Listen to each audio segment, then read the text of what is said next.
Olá, queridos alunos, sejam todos bem-vindos. Hoje nós vamos tratar de um tema que, ao mesmo tempo, é muito importante e muito polêmico no âmbito do direito constitucional. Nós falaremos sobre o chamado Estatuto dos Congressistas. O Estatuto dos Congressistas consiste exatamente em um conjunto de normas constitucionais, regras e princípios que tem por objetivo traçar os parâmetros básicos, as normas basilares acerca do exercício das chamadas funções legislativas.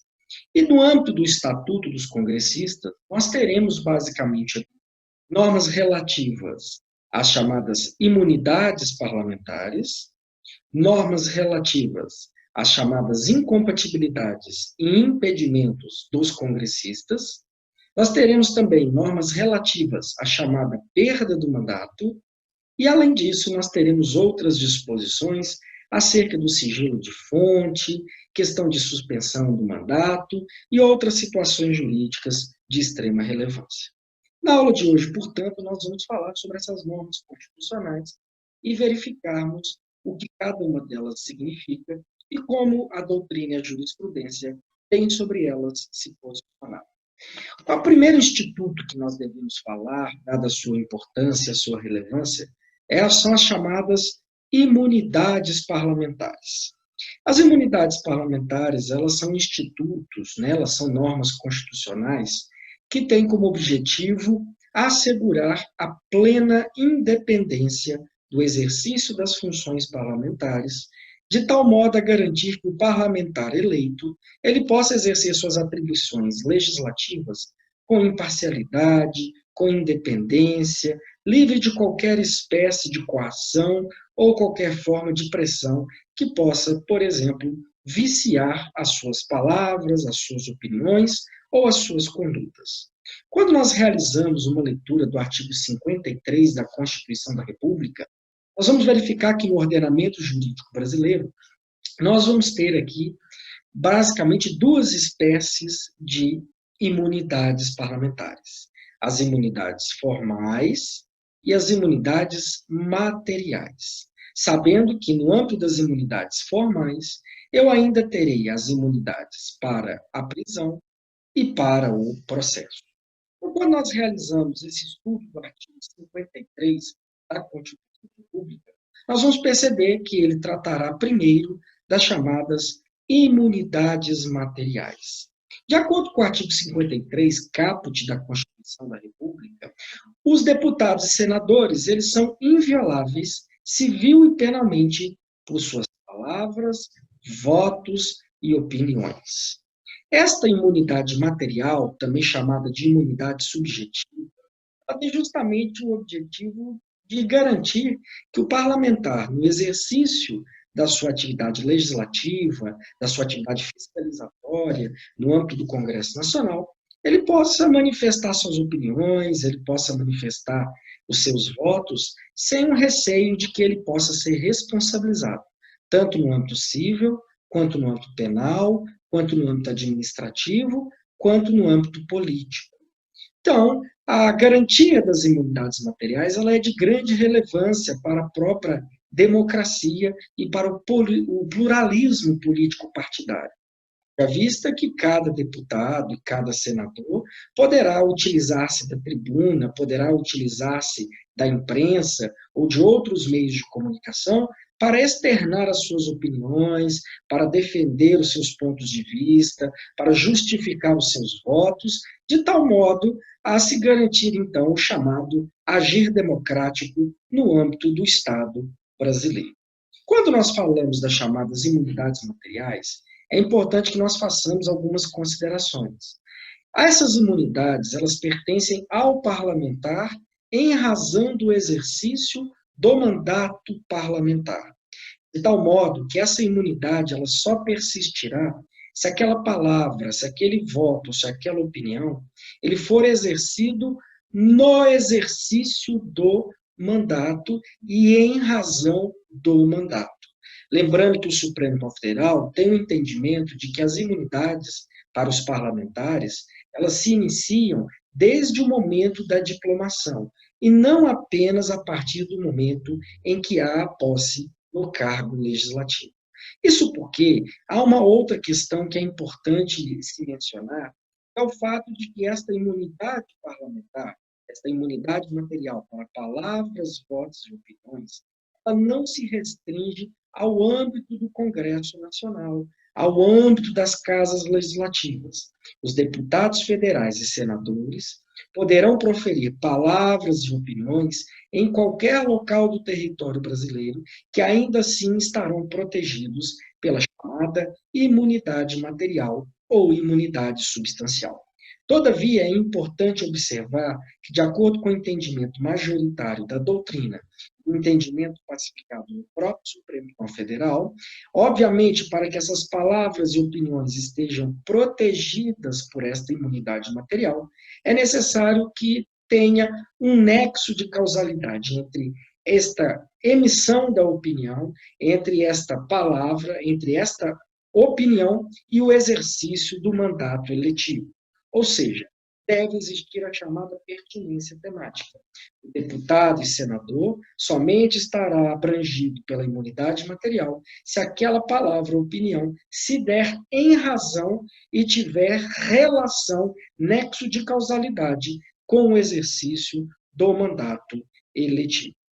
Percebam, portanto, que a imunidade material, ela cria em torno do parlamentar uma verdadeira proteção, de tal modo a assegurar-lhe a possibilidade de, então, exercer com independência e autonomia as suas funções legislativas, e, inclusive, as suas funções fiscalizatórias no âmbito do Congresso Nacional. Além das chamadas, imunidades materiais reconhecidas a deputados federais e senadores, é importante observar que a própria Constituição da República, em seu artigo 27, ela vai estender as imunidades materiais aos deputados estaduais no âmbito aí da sua atividade legislativa. A mesma lógica que é adotada para deputados federais e senadores deve ser adotada para os deputados estaduais. Isso significa que a imunidade para deputados estaduais somente persistirá se a palavra, se a opinião for emitida em razão, se tiver pertinência com o exercício do mandato. O que nós veremos, todavia, é que no que diz respeito aos âmbitos dos municípios, os vereadores terão uma limitação territorial da chamada imunidade material. Isso porque a Constituição é muito clara ao estabelecer que a imunidade dos vereadores, no que diz respeito às suas palavras, votos e opiniões, ela vai se limitar ao território do município. Então, além de ter que ser proferida em razão do mandato e guardar relação, nexo de causalidade com o exercício do mandato, no caso dos vereadores, ainda haverá uma limitação de índole territorial, de circunscrição territorial. Só estarão abrangidas pela imunidade material as palavras, votos e opiniões emitidas pelos vereadores no âmbito da circunscrição territorial do município pelo qual eles foram eleitos. Então, feitas essas considerações sobre a imunidade material e percebida essa questão do tratamento simétrico entre deputados federais, deputados estaduais e senadores, e a diferença de tratamento no que diz respeito aos vereadores, nós agora falaremos da segunda espécie de imunidades previstas na Constituição da República, que são as chamadas imunidades formais. As imunidades formais, elas podem ser subclassificadas, elas podem ser segmentadas em duas outras subespécies. Porque a imunidade formal, ela existe tanto para a prisão quanto para o processo. Falaremos inicialmente aqui sobre a imunidade formal para a prisão. De acordo com o artigo 53 da Constituição da República, desde a expedição do diploma, os deputados e senadores, eles somente poderão ser presos por crimes inafiançáveis e em flagrante delito. E ainda assim, quando presos, a comunicação da sua prisão deverá ser feita no prazo de 24 horas à Casa Legislativa respectiva, para que ela delibere, por maioria de seus membros, acerca da manutenção da prisão ou do seu relaxamento. Quando a gente faz uma leitura do artigo 53, vai ficar muito claro o seguinte: deputados e senadores só podem ser presos em flagrante delito, desde que o crime cometido seja um crime inafiançável. E ainda assim, nesta hipótese, a comunicação da prisão deverá ser feita no prazo de 24 horas à Casa Legislativa respectiva, para que ela possa deliberar sobre a manutenção ou relaxamento da prisão. No que diz respeito a esta previsão constitucional, a chamada imunidade formal para a prisão, é importante nós lembrarmos que o Supremo Tribunal Federal, interpretando este dispositivo, deu a ele algumas outras interpretações relevantes para admitir a prisão de deputados e senadores em outras situações que não apenas em caso de prisão em flagrante delito por crime inafiançável. E são as seguintes situações. O Supremo Tribunal Federal, principalmente após a realização da Lava Jato, e no caso específico do senador Delcídio do Amaral, entendeu que era possível, naquele caso concreto, determinar a prisão preventiva de um senador da República, o que não está expressamente previsto aqui no texto do artigo 53 da Constituição da República.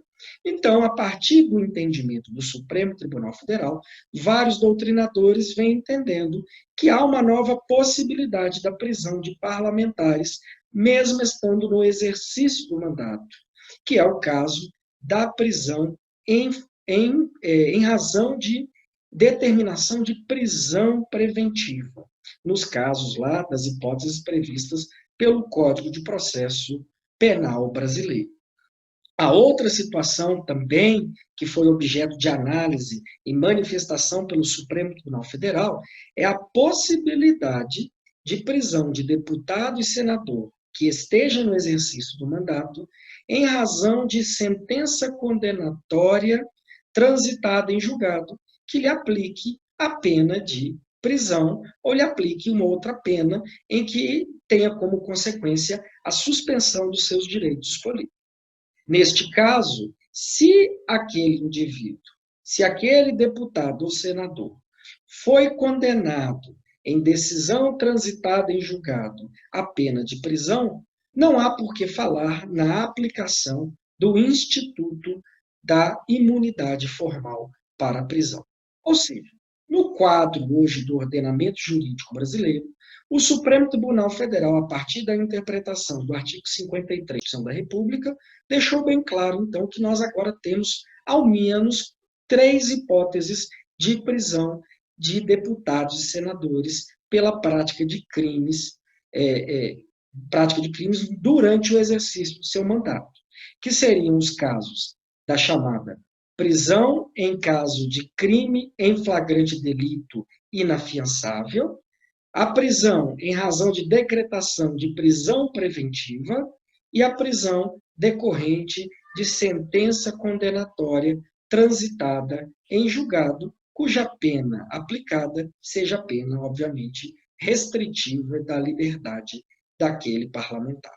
Então, o Supremo Tribunal Federal, nesses últimos 5 anos, promoveu interpretações conforme a Constituição para o artigo 53, parágrafo 3º, para estender as hipóteses em que será possível a prisão de um deputado ou senador, mesmo depois da sua diplomação e ainda no exercício de seu mandato eletivo. Além da imunidade formal para a prisão, nós temos ainda a chamada imunidade formal para o processo. E aí o texto constitucional, o artigo 53, em seu parágrafo 3º, é claro em dizer o seguinte: olha, recebida a denúncia contra deputado ou senador por crime cometido após a diplomação, o Supremo Tribunal Federal deverá dar ciência à Casa Legislativa respectiva que ela decida pela suspensão ou não da ação penal. Aqui é importante considerar que este parágrafo 3º do artigo 53, ele adquiriu uma nova redação em razão da emenda constitucional número 35 de 2001. Por quê? Antes da emenda constitucional 35 de 2001, o entendimento, o que previa a Constituição, era no sentido de que o Supremo Tribunal Federal somente poderia receber denúncia contra deputado e senador se houvesse prévia autorização legislativa por parte da Casa Legislativa, que integrasse aquele sujeito denunciado pela maioria dos votos dos seus membros. E o que acontecia, então, antes da emenda constitucional número 35, é que, normalmente, ou a Câmara de Deputados ou o Senado Federal, a Casa Legislativa a que pertencia aquele indivíduo denunciado, ela simplesmente, após ser comunicada de que havia uma denúncia contra ele, simplesmente ficava omissa, não se reunia e não deliberava acerca da possibilidade do recebimento ou não da denúncia.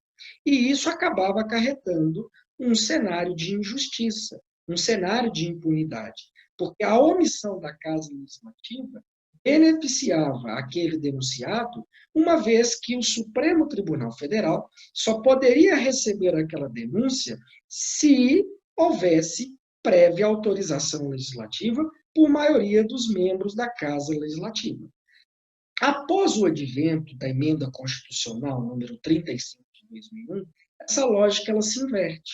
Agora não. Agora o Supremo Tribunal Federal ele recebe a denúncia, ele permite a tramitação da ação penal e se a Casa Legislativa a que pertence o denunciado, através de partido político nela representada, quiser, ela deverá solicitar uma sessão legislativa e, por maioria absoluta dos votos dos seus membros, ela poderá determinar, poderá deliberar sobre a suspensão da ação penal.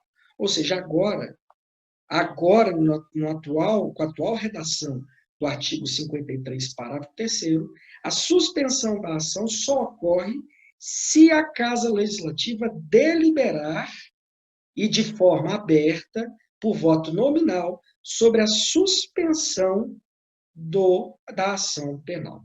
Lembre-se aqui que, caso a Casa Legislativa opte por suspender a ação penal que tramita contra um deputado ou senador, durante o prazo em que a ação penal ficar suspensa, suspenderá também a fluência do prazo prescricional. Isso significa que, via de regra, a suspensão do prazo ela ocorrerá até o fim do mandato daquele deputado ou do senador. O grande problema é a possibilidade de que aquele deputado ou senador se reelejam inúmeras vezes e aquela ação penal ela permaneça suspensa por diversos anos, podendo gerar aí um cenário de injustiça e de impunidade. Observe, então, que a emenda constitucional número 35 de 2001, ela vem trazer uma novidade, que é a novidade de que, e uma novidade importante, de que a ação penal agora não mais depende para o seu recebimento de prévia autorização da Casa Legislativa. Então, aqui nós temos essa redação, que é uma redação importante, do artigo 53, e uma outra questão. Quando o partido político suscita a necessidade, seja realizada uma sessão legislativa para poder decidir acerca da suspensão ou não da ação penal contra um deputado ou contra um senador, aquela Casa Legislativa, é importante mencionar que ela deverá se manifestar, ela deverá deliberar sobre aquela suspensão da ação no prazo máximo de 45 dias, ok? E, obviamente, essa suspensão, como eu disse, ela vai durar enquanto durar o mandato. Então, vistas as limitações, essas questões polêmicas relativas à imunidade para a prisão e para o processo, é importante também lembrar que, em nome do princípio da simetria, o artigo 27 da Constituição da República estende a imunidade formal para a prisão e para o processo, também para os deputados estaduais. Não ocorre, todavia, esta extensão das imunidades para a prisão e para o processo para os vereadores. Então, isso significa que no direito brasileiro, os vereadores não detêm imunidade formal, nem para a prisão e nem para o processo, porque não há esta previsão na Constituição da República Federativa do Brasil. Então, feitas essas considerações sobre a imunidade, tanto material quanto a imunidade formal, nós vamos perceber que são regras que vão dizer respeito aí a uma proteção do parlamentar, em razão do exercício do mandato eletivo, para garantir a independência e a autonomia deste exercício. Agora, uma questão é muito importante. Percebam bem que, no que diz respeito à imunidade formal para o processo, a possibilidade de suspensão da ação penal só ocorre em relação a crimes ocorridos após a diplomação. Isso significa, se algum deputado ou senador tiver cometido o crime antes da diplomação, não haverá a possibilidade, em hipótese alguma, de que haja a suspensão da ação penal nesta hipótese, porque não prevista aqui no artigo 53, parágrafo 3º da Constituição da República. E esta temática nos atrai outro tema muito importante, que é um outro instituto jurídico constitucional, que integra o chamado Estatuto dos Congressistas, que é o Instituto do Foro Especial ou Prerrogativa de Foro. De acordo com a Constituição da República, deputados e senadores, desde a exposição do seu diploma, eles deverão ser submetidos a julgamento perante o Supremo Tribunal Federal. Essa previsão constitucional, ela tem como grande objetivo evitar que deputados e senadores pudessem ser vítimas de perseguição política no âmbito de municípios, de comarcas ou no âmbito dos seus estados. Então, o Constituinte inicialmente imaginou que, para garantir a independência e a autonomia do exercício do mandato eletivo de deputados e senadores, era necessário sujeitá-los a julgamento perante a Corte Constitucional, perante o Supremo Tribunal Federal. E durante muito tempo, esse instituto da prerrogativa de foro, ou do foro privilegiado, ele foi muito criticado, porque ele foi utilizado em diversas situações como um instrumento, como um subterfúgio para a garantia da impunidade e da injustiça. Porque, eventualmente, o deputado e o senador, ele exercendo um mandato, ele cometia um crime e aí ele tinha a prerrogativa de foro perante o Supremo Tribunal Federal. Quando ele ia ser julgado pelo Supremo, ele ia lá e renunciava ao mandato, e isso implicava na remessa do seu processo para a primeira instância. E isso acabava sendo um jogo, e acabava sendo utilizado como uma estratégia desleal, uma estratégia processual para retardar o julgamento daquele parlamentar. Ocorre, todavia, que o Instituto da Prerrogativa do Foro, ou do Foro Privilegiado, ele passou por mudanças interpretativas nos últimos anos. O Supremo Tribunal Federal, ao interpretar o artigo 53, parágrafo 1º, entendeu por bem adotar uma posição mais restritiva acerca da sua extensão. De acordo com o entendimento hoje adotado pelo Supremo Tribunal Federal, o foro privilegiado, ou a prerrogativa de foro, agora somente se aplica a crimes cometidos durante o mandato e que guardem relação com o exercício do mandato. Anteriormente, isso não acontecia. Anteriormente, o foro privilegiado, a prerrogativa de foro, era aplicada a qualquer crime praticado pelo deputado e senador, inclusive aqueles anteriores ao mandato. Então, se ele já respondia a uma ação penal que tramitava em primeira instância, a partir do momento que ele era diplomado, aquela ação que tramitava em primeira instância deveria ser remetida ao Supremo Tribunal Federal. Ou, eventualmente, no exercício do mandato, o deputado ou senador cometia um crime que nada tinha relação, que não guardava qualquer pertinência com o exercício do mandato, ainda assim, aquele crime, aquela ação penal, seria abrangida pelo foro privilegiado ou pela prerrogativa de foro. Agora, diante do novo entendimento mais restritivo do Supremo Tribunal Federal, somente crimes cometidos no exercício do mandato, após a diplomação e no exercício do mandato, e que guardem relação com o exercício do mandato, estarão abrangidos e estarão vinculados ao instituto do foro privilegiado ou da prerrogativa de. Lembrando uma outra questão. Nessa mesma mudança de entendimento, o Supremo Tribunal Federal também fixou o entendimento de que, se o processo tramita perante o Supremo Tribunal Federal, se aquele deputado ou senador renunciar ao mandato, o processo somente será remetido à primeira instância se não tiver ocorrido o encerramento da chamada instrução probatória, se as partes não tiverem sido intimadas a apresentar alegações finais em forma de memoriais. Isso significa o quê? Mesmo que haja renúncia do mandato por parte do deputado ou do senador, se ele já tiver sido intimado a apresentar alegações finais em forma de memoriais, ainda assim, a prerrogativa de foro ela permanecerá mantida como forma de evitar esse deslocamento da ação penal e criar um cenário de injustiça e de impunidade decorrente dessa desleal estratégia processual. Agora, se ele renuncia antes de finda a instrução probatória, obviamente que a ação penal será remetida à primeira instância para observar as normas de competência do Código de Processo Penal.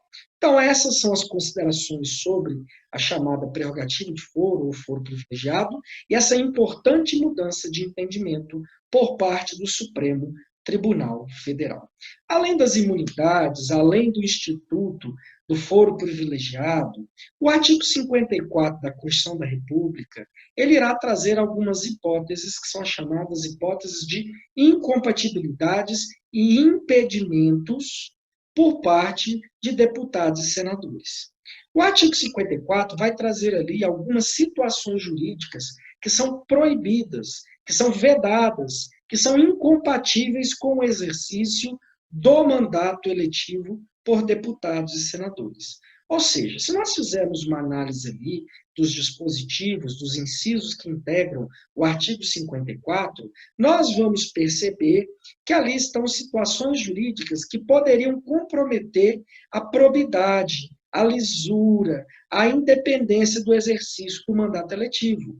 Por exemplo, deputados e senadores não poderão manter contratos, firmar parcerias, exercer cargos em comissão no âmbito dos órgãos da administração pública, porque isso poderia, de certo modo, comprometer esta probidade, esta independência no exercício do mandato eletivo e possibilitar que, em razão do seu mandato eletivo, ele pudesse, de certo modo, fazer uma troca de influências, ter acesso a informações privilegiadas, se beneficiar indevidamente desta cumulação entre o mandato eletivo e a manutenção de determinadas espécies de relações jurídicas ou prática de determinados atos jurídicos. Então, o grande objetivo do Instituto das Incompatibilidades e dos Impedimentos é justamente evitar que haja uma confusão de interesses e impedir que o deputado e o senador, em razão de determinados atos,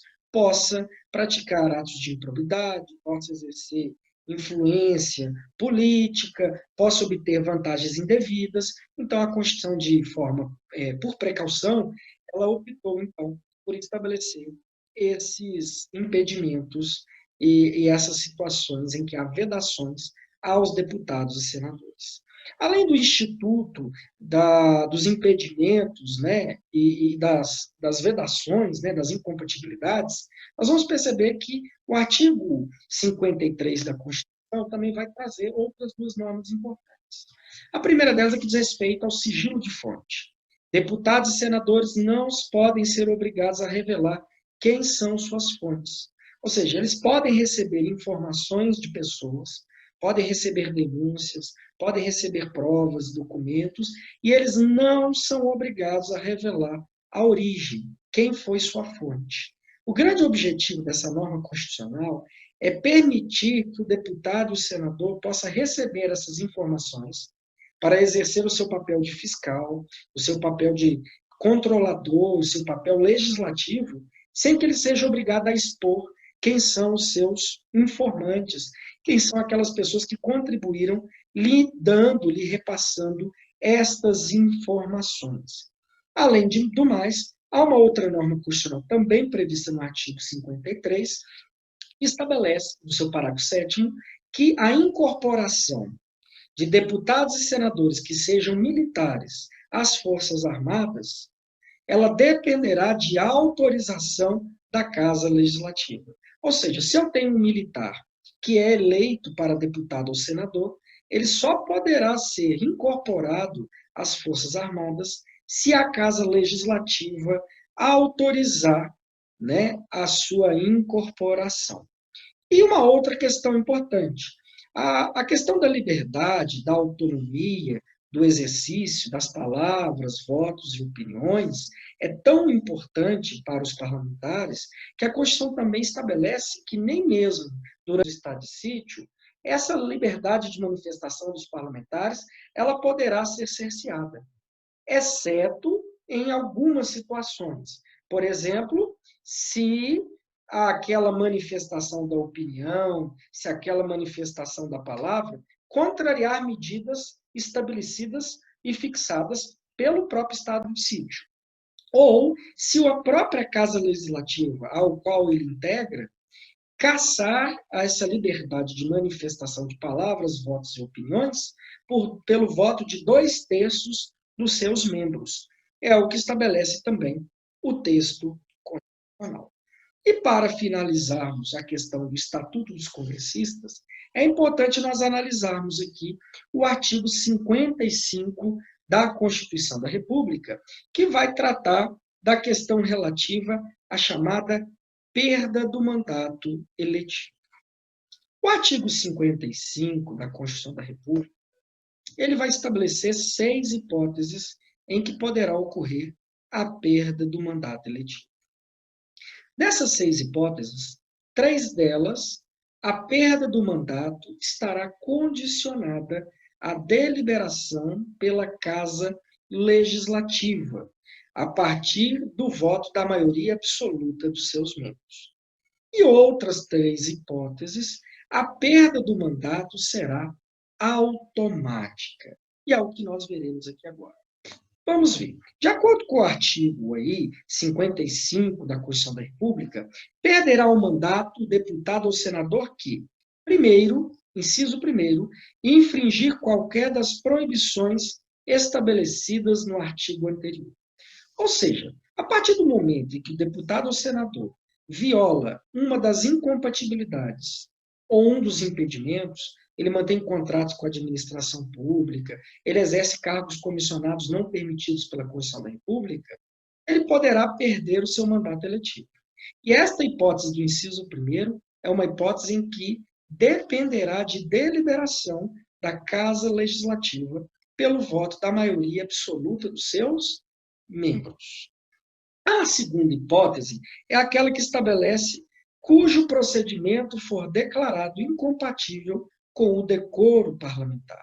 Ou seja, o regimento interno das casas legislativas estabelecerá, né, e os códigos de ética estabelecerão algumas condutas que serão consideradas incompatíveis com o decoro parlamentar.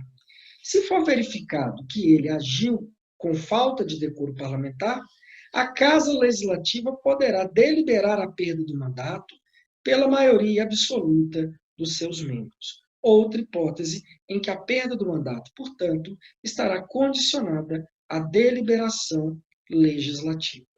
A terceira hipótese é que deixar de comparecer em cada sessão legislativa a terça parte das sessões ordinárias da Casa a que pertencer, salvo nas hipóteses de licença médica ou licença ou qualquer espécie de licença concedida, ou omissão por esta autorizada. Neste caso, se o deputado ou senador é faltoso, e ele faltou a mais da terça parte, ou seja, a mais de 1/3 das sessões legislativas, terá como consequência a perda do seu mandato. E nessa hipótese aqui, a perda do mandato é automática. não é necessário que haja deliberação por parte da Casa Legislativa. Basta, portanto, que seja verificado que ele faltou a 1/3 das sessões legislativas ordinárias, que de ofício ou mediante requerimento de qualquer interessado, aquele deputado poderá ter o seu mandato declarado e deverá ter o seu mandato eletivo declarado perdido. A quarta hipótese é aquele que perder ou tiver suspenso os seus direitos políticos. Vejam bem, se o deputado ou senador tiver os seus direitos políticos suspensos, ele não poderia votar e nem poderia ser votado. Então, essa é uma situação que implica também a perda automática do mandato eletivo. A partir do momento que ele tiver declarado perdido ou suspenso os seus direitos políticos, por qualquer motivo, seja por uma sentença condenatória transitada em julgado ou por qualquer outra situação, né, jurídica que implique na suspensão ou perda dos direitos políticos, ele perderá automaticamente o seu mandato eletivo. A quinta hipótese é quando decretar a justiça eleitoral, nos casos previstos na Constituição. Ora, se se trata de ordem judicial que foi objeto de uma análise jurisdicional pela Justiça Eleitoral, nós estamos diante de uma hipótese em que a perda também é automática. Basta a mera comunicação da decisão por parte da Justiça Eleitoral para que aquele deputado ou senador perca o seu mandato, independentemente de deliberação por parte da Casa Legislativa. Aqui nós temos também uma sexta hipótese, que é a mais polêmica de todas, e que vai exigir de nós algumas considerações importantes, que é a hipótese de condenação criminal transitada em julgado. Essa hipótese, nos termos aqui do artigo 55 da Constituição, é uma hipótese que está prevista como sendo uma hipótese da perda do mandato deliberada. Só que travou-se no Supremo Tribunal Federal inúmeras discussões sobre uma interpretação mais adequada desse dispositivo. Por quê? Suponhamos, por exemplo, que um deputado ou um senador seja condenado por decisão transitada em julgado a pena restritiva de liberdade. Qual o sentido em se manter o seu mandato? Nenhum. Se ele não pode comparecer às sessões legislativas, se ele teve como pena a pena restritiva de liberdade, se o seu regime é um regime fechado, é impossível que ele exerça o mandato eletivo. Não faria sentido que, nesta hipótese, ainda assim a perda do mandato fosse deliberada. É o caso, por exemplo, do deputado federal Natan Donadon, que ele chegou a ser discutido no Supremo Tribunal Federal. Ele foi condenado à pena privativa de liberdade por decisão transitada em julgado e queria continuar exercendo o seu mandato eletivo, o que era juridicamente e faticamente impossível. Então, no âmbito do Supremo Tribunal Federal, existe ainda uma divergência entre os ministros, porque uns entendem que mesmo nessas hipóteses, mesmo nas hipóteses de sentença penal condenatória transitada em julgado, deverá haver a deliberação pela Casa Legislativa. E a outra corrente, outros ministros, que entendem que não, que a sentença penal condenatória transitada em julgado deveria implicar na perda do mandato. No caso em questão, particularmente acho que essa questão tem que ser analisada caso a caso, porque nós podemos ter decisões condenatórias transitadas em julgados que não inviabilizam o exercício do mandato. Em que pese haver uma crítica aí no seguinte sentido: a pessoa foi condenada pela prática de um crime, se ela tiver uma sentença penal condenatória transitada em julgado, se ela poderia ou não continuar exercendo o mandato eletivo. No caso de condenação por improbidade administrativa, o entendimento do Supremo Tribunal Federal é no sentido de que, nessa hipótese, a perda do mandato também é automática. Então, nós fizemos aqui a análise do artigo 55 da Constituição da República, e nós podemos perceber, então, que a própria Constituição vai estabelecer as hipóteses em que a perda do mandato ocorrerá, e como nós vimos, ela poderá ocorrer de forma ou deliberada ou de forma automática, conforme está previsto no artigo 55. Então, pessoal, são essas as considerações que eu queria trazer para vocês acerca do chamado Estatuto dos Congressistas. Nós vimos a questão das imunidades, vimos as questões do foro privilegiado, a questão das incompatibilidades e impedimentos, do sigilo de fonte, da incorporação às Forças Armadas e findamos tratando da questão relativa à chamada perda do mandato. Todas essas questões são questões muito polêmicas e que foram objeto de modificações de entendimentos por parte do Supremo Tribunal Federal nos últimos anos. Vários entendimentos que perduravam há décadas foram recentemente mudados, principalmente em razão da chamada Operação Lava Jato e outras operações de combate à corrupção que envolveram uma quantidade considerável de parlamentares e políticos que ocupavam cargos públicos. Espero que vocês tenham gostado. Até a próxima e um grande abraço.